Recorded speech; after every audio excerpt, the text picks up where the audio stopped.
I kept the envelope in my nightstand drawer, right underneath the birthday card my son had sent me 3 weeks before. I never opened the card. I was afraid I'd cry. That probably sounds strange.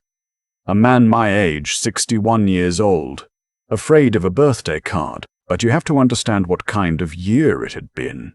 What kind of decade, really. And you have to understand my daughter-in-law, Claire, before any of the rest of this makes sense.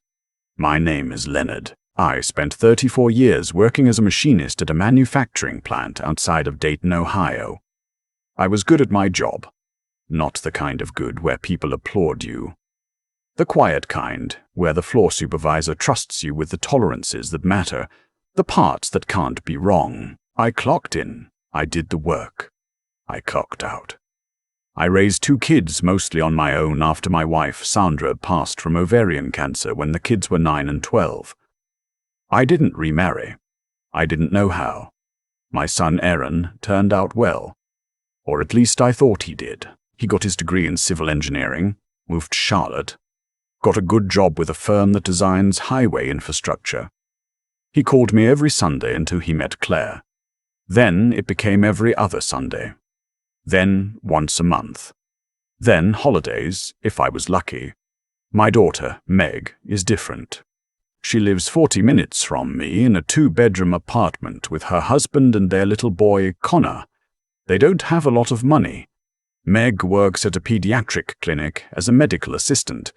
Her husband, Troy, drives a delivery truck. They clip coupons. They shop the sales. Connor wears hand-me-downs from a neighbor's kid, and he doesn't care because he's 7 and he thinks everything is an adventure. I have dinner at their place twice a month. Meg makes pot roast or chicken and dumplings, and Connor shows me whatever he built with his Legos that week. Those are probably the best nights of my life right now. I should explain the money before I go further, because that's what this is really about.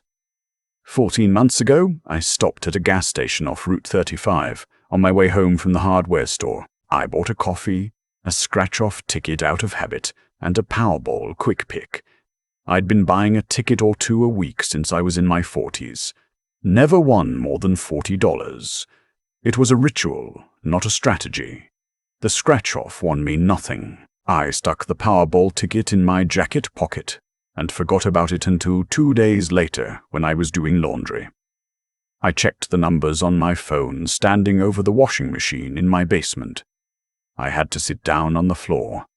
I checked again, and then I pulled up the official lottery website and typed in every number by hand. $47 million.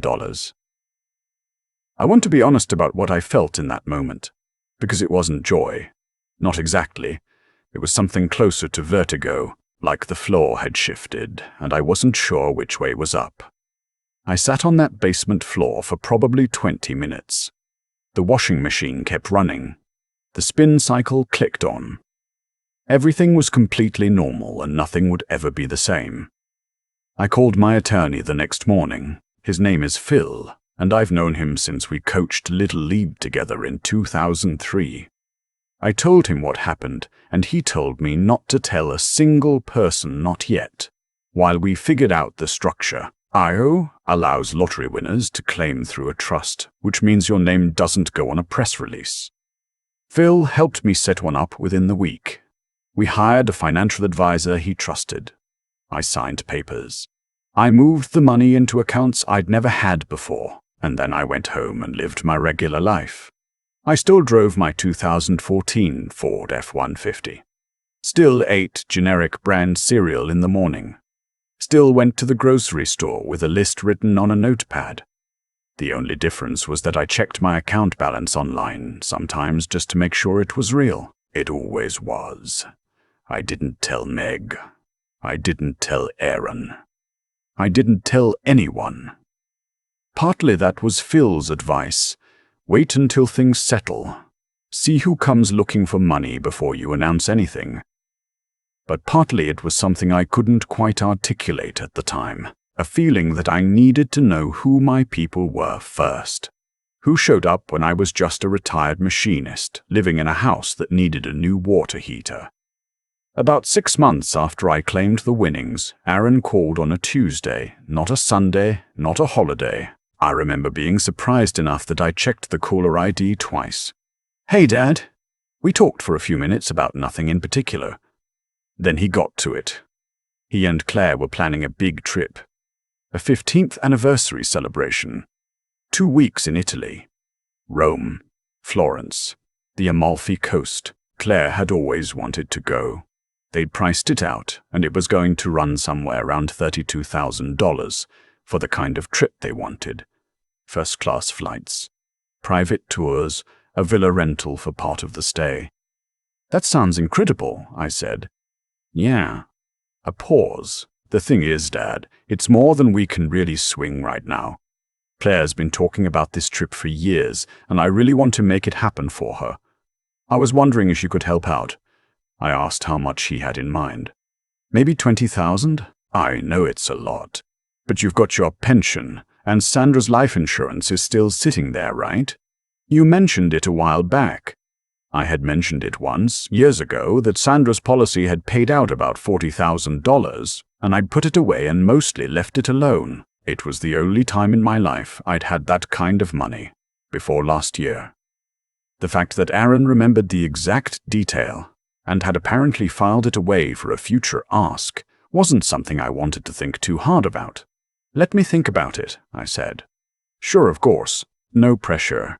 He paused again. "Claire's been really stressed about planning it. She's put a lot of work into researching everything. It would mean a lot to her." I noticed he didn't say it would mean a lot to him. I noticed that, but I didn't say anything. I called Meg the next day and told her Aaron had called. I didn't tell her about the money, either the lottery or the request. I just asked her how often she'd heard from her brother lately. She was quiet for a second. "Dad, Aaron hasn't called me since Connor's birthday in March." It was October. I told her I loved her, and I'd see her for dinner that weekend. The next time Aaron called, about 2 weeks later, I told him I didn't think I could help with the trip. I said the money was tied up, which was not technically a lie. I said I was sorry. He was quiet for longer than felt comfortable. Then he said, "Okay, I get it." But his voice had a flatness to it that told me he didn't get it, not really, or at least not the way I meant. After that, I heard from him about once every 6 weeks. Claire sent me a Christmas card that year with a photo of them on a beach somewhere. No handwritten note, just their printed names. Aaron didn't call on Christmas. He texted, "Hope you have a good one, Dad." I texted back a reply and poured myself a glass of scotch. Meg and Troy brought Connor over Christmas morning. He wore a paper crown he'd made at school and told me the full plot of a movie he'd seen, all 40 minutes of it, with sound effects. It was the best Christmas I'd had in a long time. The anniversary trip happened anyway, I found out later. They went in April. Aaron posted photos on Facebook, the Colosseum, a restaurant with candles and white tablecloths. Claire in a yellow dress in front of a fountain. He didn't tag me in any of it. I only saw it because Meg sent me a screenshot and asked if I knew they'd gone. I said I'd heard something about it. "Did you help pay for it?" "No," I said. She was quiet. Then, "Good. I want to be fair to my son because he's not a bad person.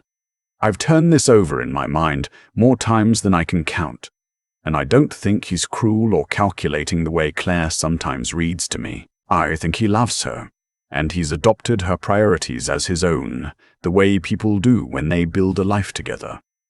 I think he's forgotten, slowly and without realizing it, what things were like when he was young. The double shifts I worked when the transmission went out on our only car, the winter Sandra was sick, and I was paying for experimental treatments out of pocket and still making sure there was food on the table and the electricity stayed on. The way I never once asked anyone for help because I didn't know how, and also because I was too proud. I don't think Aaron remembers those years the way I do. Or maybe he does, and that's the part I can't figure out. In February of this year, Aaron called again. This time, it was about Aaron's firm. He'd been passed over for a promotion. and he was thinking about leaving to start a small consulting practice. He'd need startup capital, equipment, licensing, insurance, maybe an office share. He estimated he needed around $40,000 to do it right. He'd pay me back, of course, with interest if I wanted.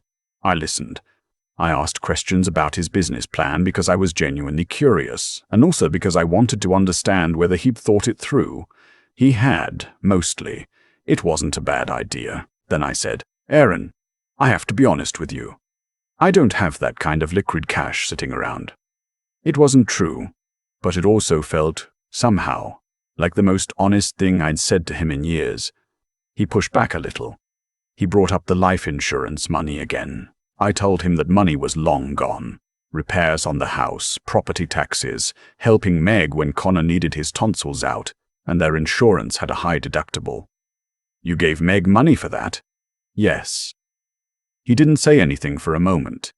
Then, "How much?" "Enough. She's my daughter. I'm your son. I know that, and I love you. But I'm not a bank, Aaron, and lately that's mostly what these calls feel like. I shouldn't have said it. Or maybe I should have said it years ago. I don't know." He hung up shortly after that and didn't call for 2 months. What he didn't know, what no one knew, was that 3 days before that phone call, I had written a check from my personal account to Meg and Troy. Not a small one. $80,000. Enough for them to pay off the car, get ahead on rent, and set aside something for Connor's education fund. I'd told Meg it was money I'd saved over the years, and didn't need any more, which was close enough to the truth that I could live with it. She cried on the phone. Troy got on and said he didn't know what to say. I told him to take care of my daughter and my grandson and we'd call it even. They didn't ask questions about where it came from. They just said thank you, over and over, until I had to get off the phone because I was starting to lose it myself. Spring arrived. Aaron reached out in April, lighter than he'd been, and we had a decent conversation. I didn't bring up the money, neither did he. He told me Claire had gotten a promotion at her marketing firm and they were looking at buying a bigger house. I said that was great, and I meant it. I didn't want them to struggle. I just wanted to understand what I was to them when the answer wasn't money. What happened in June, I didn't expect. Claire's mother, Rosemary, was throwing a big party for Claire's 40th birthday. A Saturday afternoon event at a rented venue, one of those places with exposed brick and string lights and a catering situation. I was invited, which surprised me. I'd been to maybe 4 events in the past 6 years where Claire's family was involved, and I'd always had the distinct impression I was tolerated rather than welcomed. I RSVP'd yes. I bought a card and a gift. A nice piece of jewelry I'd seen Meg say Claire had mentioned wanting. A gold bracelet with a small sapphire detail. I had a gift wrapped properly at the store. I put on my good slacks and the blue button-down I bought for Connor's school concert last year. I drove 2 hours to Charlotte. When I walked in, Claire was across the room holding a glass of wine and laughing at something one of her friends had said. She glanced at me, gave a quick wave, and went back to her conversation. Aaron came over, shook my hand, and said it was good I could make it. He seemed slightly nervous about something, though I couldn't tell what. Rosemary greeted me with the particular warmth reserved for guests you've invited out of obligation. She complimented my drive down and pointed me toward the appetizers. I found a seat near the back and watched things unfold. The room was full of Claire's friends and her side of the family.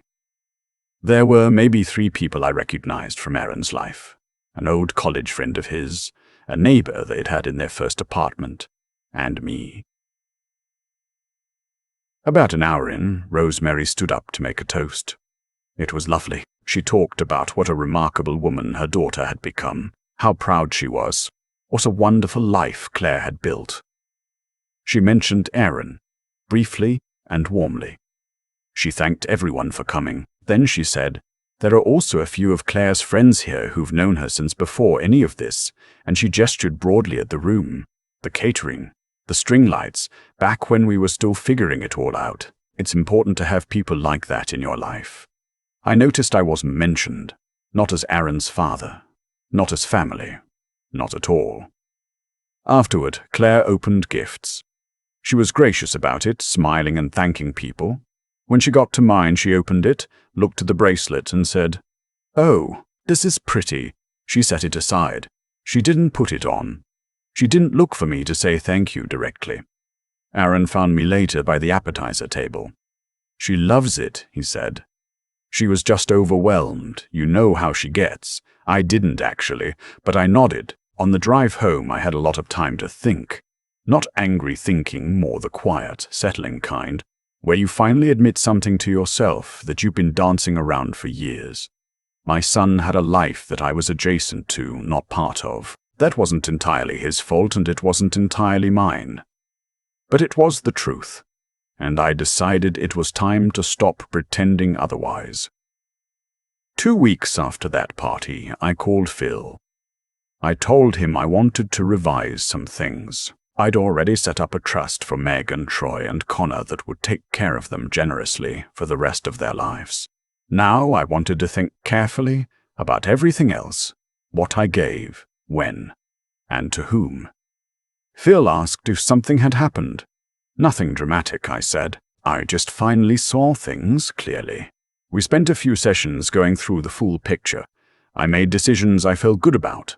I designated substantial amounts to a scholarship fund in Sandra's name at the community college where she'd taken classes before she got sick. I set aside money for a few people who'd shown up for me over the years.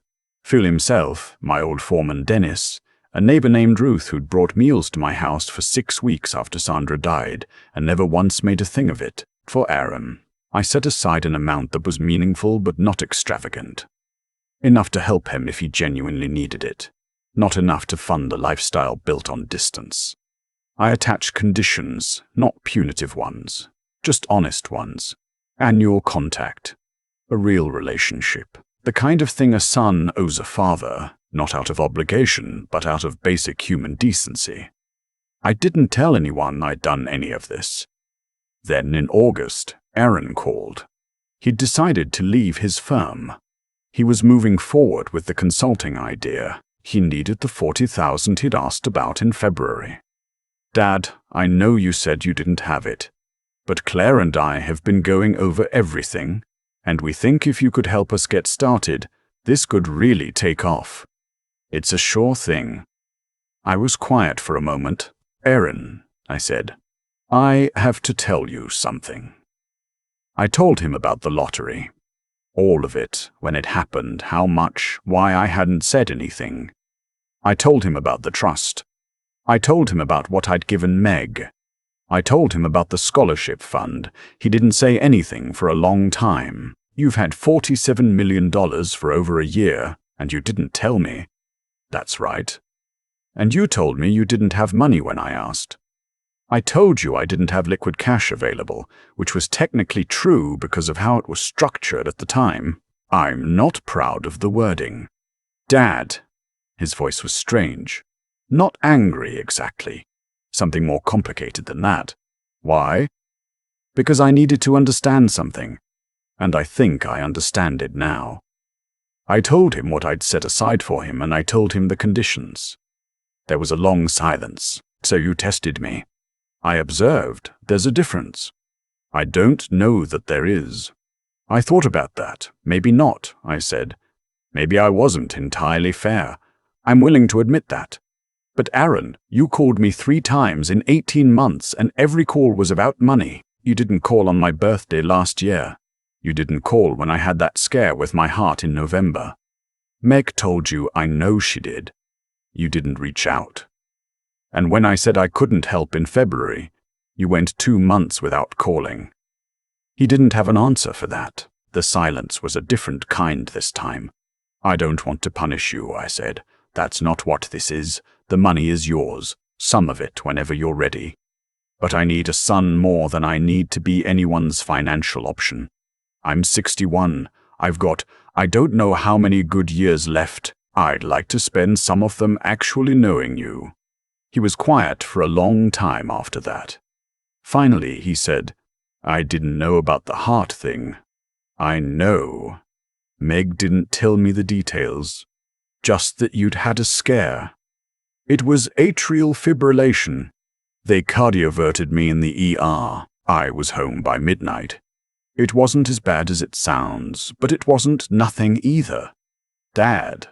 His voice was different now. Younger, somehow. I'm sorry.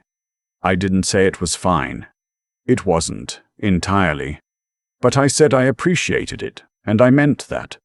We talked for another hour and a half, longer than we'd talked in years. Maybe since before Claire, maybe since before Sandra died. He told me things about his life I hadn't known. That his job had been making him miserable for the better part of 3 years. That he and Claire had been in couples counseling for a few months, and it had actually helped. That he missed Dayton sometimes in a way he never admitted to anyone. He asked me about my health, my days, what I did with my time. He seemed genuinely curious, which was all I ever wanted. I told him about my mornings. Coffee on the back porch, watching the light come up over the tree line. My neighbor's dog that trots through the yard every day like it owns the place. The woodworking I'd started doing again. I'd built a toy chest for Connor last winter. I told him about Meg's pot roast and Connor's Legos, and the way that kid can talk for 45 minutes without pausing for breath. He laughed. A real laugh, not a polite one. He sounds like you at that age, he said. According to Grandma, at least. He's better, I said.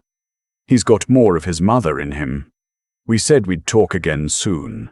I didn't know if we would, not right away. Trust rebuilds slowly, and I'm old enough to know that a good phone call isn't a new beginning, just a maybe.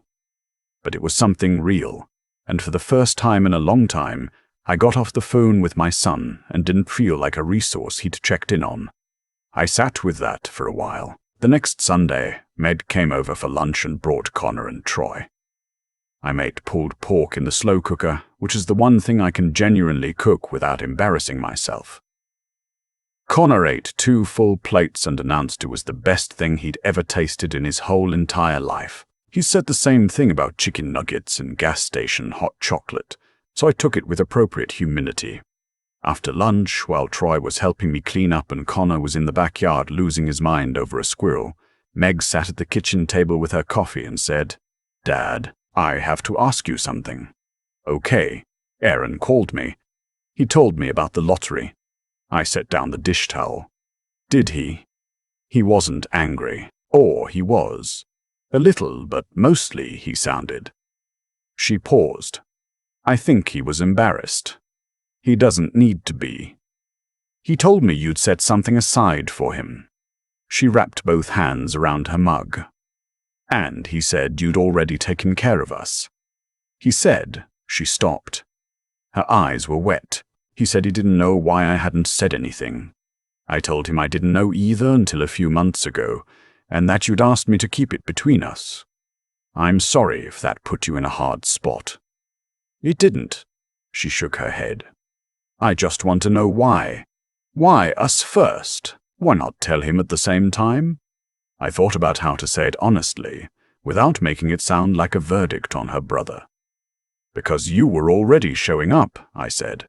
You didn't need a test, Meg. You already passed it every other Saturday when you made pot roast and let me watch Connor build Lego spaceships. I didn't give you that money because you earned it. I gave it to you because you deserved it, and there's a difference. She didn't say anything. She got up and hugged me from behind, the way she used to when she was small, and I was standing at the stove making dinner after Sandra got too sick to cook. I patted her hand and looked out the window at Connor, who had given up on the squirrel and was now spinning in circles in the middle of the yard for reasons known only to him. $47 million is a strange thing to sit with. It doesn't change the coffee getting cold or the ache in my lower back every morning, or the particular way the house gets quiet on Sunday evenings when everyone's gone home.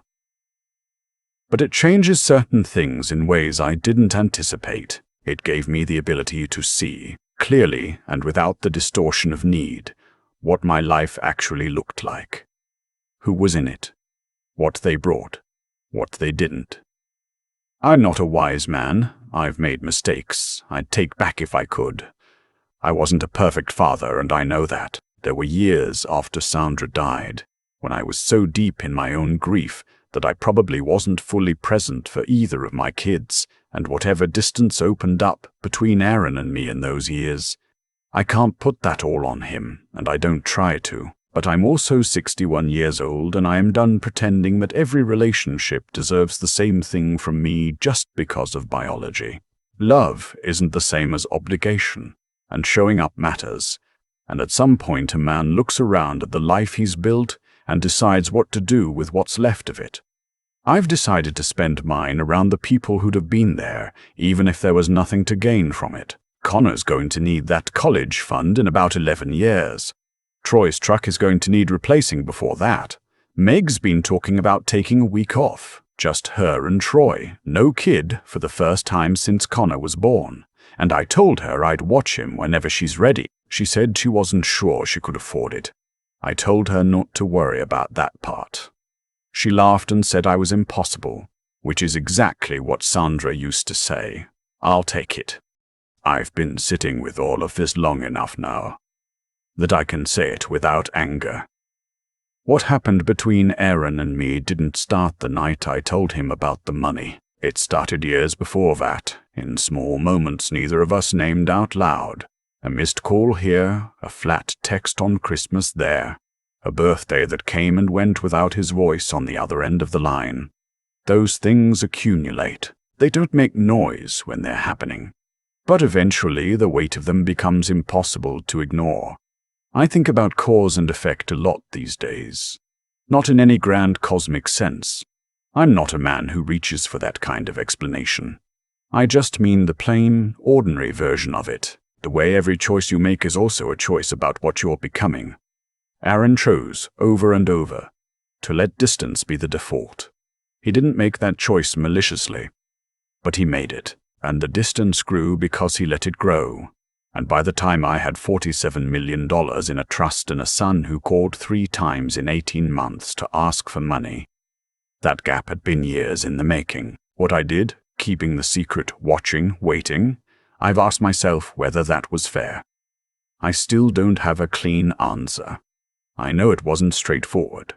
I know that observing someone without their knowledge has an edge to it that I can't entirely defend. But I also know this. I wasn't trying to trap my son. I was trying to understand what I actually had. There's a difference between a test designed to punish and a silence designed to see clearly. I hope what I did was closer to the second thing.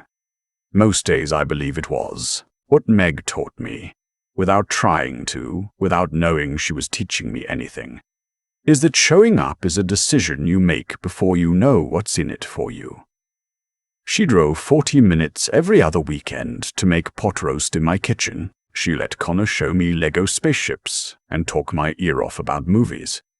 She called to check in after my heart scare before she even knew all the details. She didn't do any of that because she expected something back.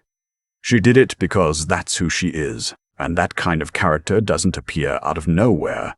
It's built, quietly, through 1,000 small choices to keep showing up even when it's inconvenient.